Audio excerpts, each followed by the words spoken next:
اعوذ باللہ من الشیطان الرجیم بسم اللہ الرحمن الرحیم۔ عزیز طالبات، رکوع نمبر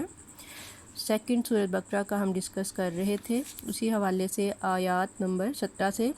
20 تک جو ہے ہم نے یہ پڑھنی ہے آگے۔ اب اس میں جو ہے اللہ تعالیٰ انہی لوگوں کی جو منافقین کے حوالے سے ہم ڈسکس کر رہے ہیں، اگزامپل بیان کر رہا ہے کہ مثلہم کمثل الذی استوقد نارا، کہ اس شخص کی مثال کیسی ہے جس نے آگ جلائی، فلما ذات ما حولہ ذہب اللہ بنورہم، جب آگ نے اس کے ماحول کو ارد گرد کو روشن کیا تو اللہ نے ان کی روشنی لے لی، ان کا نور لے لیا، وترکہم فی ظلمات لا یبصرون، تو انہیں چھوڑ دیا اندھیروں میں، اب وہ کچھ نہیں دیکھتے، صم بکم عمی فہم لا یرجعون، وہ بہرے گونگے اور اندھے ہیں۔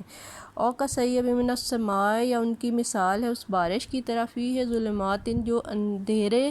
اور اوپر سے آسمان میں آتی ہے جس میں اندھیرا ہے، ورعد گرج ہے، وبرق اور برق ہے، چمک ہے اس کے اندر، یجعلون اصابعہم فی آذانہم، اب وہ گرج کی وجہ سے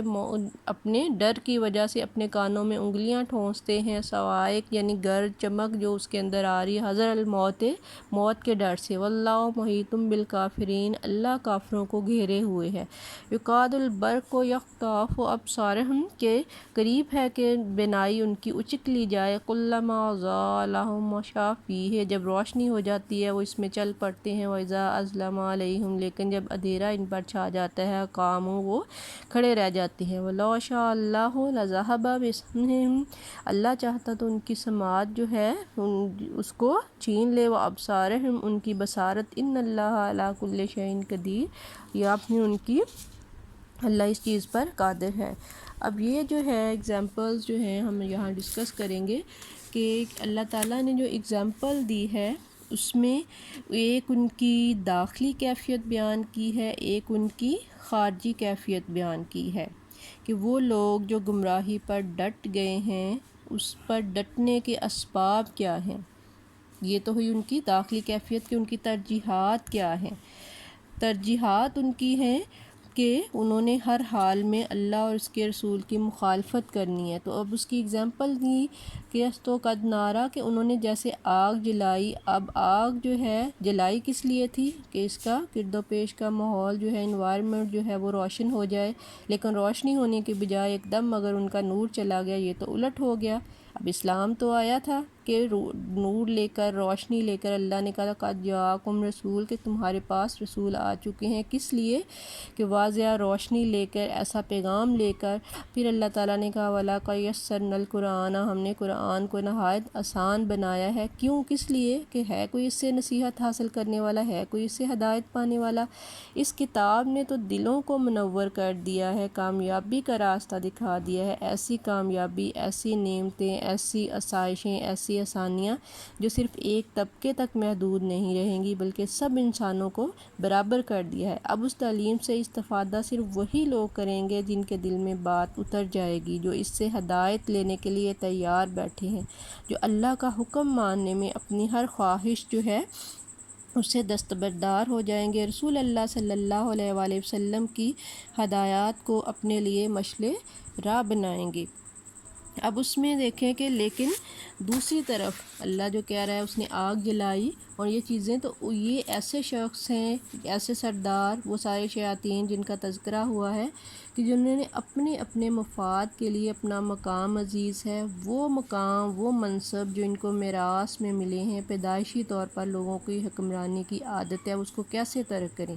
ان کو تو کلام سنتے ہی اپنا مستقبل تاریک محسوس ہو رہا ہے، کیونکہ یہ انہیں سارے مفادات ترک کر کے اللہ کی حاکمیت اور اس کی بالادستی کو تسلیم کرنا پڑے گا۔ چنانچہ یہ مثال اللہ نے دی ہے کہ کچھ روشنی کرنے کے لیے آگ جلائی، اسلام آ گیا، کلمہ بھی پڑھ لیا، کہ فائدہ کون اٹھائے گا؟ جو آنکھیں رکھتے ہیں، لیکن وہ راستہ پہچان لیں گے کہ کدھر جانا ہے۔ اللہ نے ان کی بصارت نہیں لی، یہاں پر جو لاسٹ پہ کہا، اب یہاں فعل اللہ کی طرف ہے، ٹھیک ہے۔ اب اس میں ایک یہ ہے کہ فاعل حقیقی ہے، خلق السماوات والارض، اللہ ہی ہے جس نے آسمانوں اور زمین بنائے۔ ایک فعل جو ہے وہ اللہ کی طرف منسوب ہوتا ہے نتیجے کے اعتبار سے، نتیجہ فعل ظاہر کرنے کے اعتبار سے، کہ کام دوسرے شخص نے کیا، نتیجہ اللہ نے ظاہر کیا۔ کام اللہ نے کیا کیا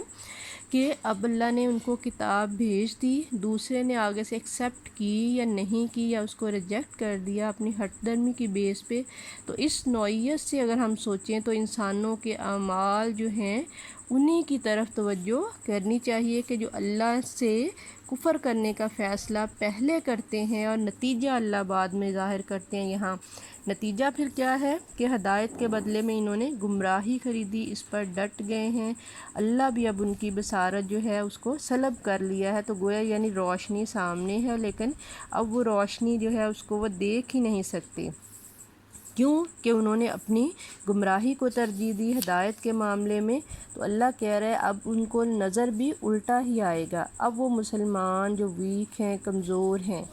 ہدایات ان کے لیے واضح تھی، اپنے عمل کی وجہ سے اب وہ یہ دیکھ رہے ہیں کہ رسول اللہ صلی اللہ علیہ وآلہ وسلم ایک دن کامیاب ہوں گے، لیکن یہ جو ہیں ایسا طبقہ، یہ جو رسول اللہ صلی اللہ علیہ وسلم سے دھوکہ دہی کر رہا ہے، منافق طبقہ، یہ اپنی ذہنی صلاحیتیں ساری کی ساری اس پر فوکس کر رہا ہے کہ گمراہی میں پڑا رہے، مسلمانوں کے خلاف پلاننگ کریں، کیونکہ اپنے ان کے مفادات ہیں۔ اب وہ اپنی موروثی مفادات کو ترک کرنے پہ آمادہ نہیں ہیں، وہ یہ بات سمجھتے ہی نہیں ہیں کہ قرآن مجید جو ہے یہ کیسی عظیم نعمت ہمارے پاس آئی ہے اور اس پر عمل کر کے ہمیں کیا کیا عزتیں، کیا کیا منصب، کیا کیا سرفرازیاں، حکمرانیاں اور معاشی وسائل حاصل ہونے والے ہیں۔ وہ ایک چھوٹی سی چیز یعنی گمراہی پر ہی آمادہ ہیں، کم تر اور ادنا چیز اس پر ہی خوش ہیں، اس سے آگے وہ بڑھ ہی نہیں رہے۔ تو اب قرآن مجید کی ہدایت کے اندر جو وسیع کامیابیاں تھیں، جو سرفرازیاں ان کو ملنے والی تھیں، اس کو یہ دیکھنے سے ہی محروم ہے۔ اس حوالے سے اللہ تعالیٰ کہہ رہے ہیں کہ اب ان کی جو بصارت ہے وہی چھن گئی۔ یہ ہے ان کی داخلی کیفیت۔ کیوں ہے؟ اسٹیٹس کو کے محافظ بن گئے ہیں، اسلام کے تابع ہونا انہوں نے گوارا نہیں کیا، اپنے مفادات کو ترجیح دی ہے۔ طاقتور طبقات جو ہیں ان کے ساتھ یہ ملے ہوئے ہیں جو مخالفت کرنے والے ہیں۔ دوسری مثال اللہ نے جو دی ہے وہ ہے خارجی طور پر جو قربانیاں دینی پڑتی ہیں، کہ آغاز میں رسول اللہ صلی اللہ علیہ وسلم کے صحابہ نے جو قربانیاں دیں، جان مال کے ذریعے گھر بار چھوڑنا پڑا، ایون کہ اپنی عزتوں کو داؤ پر لگانا پڑا۔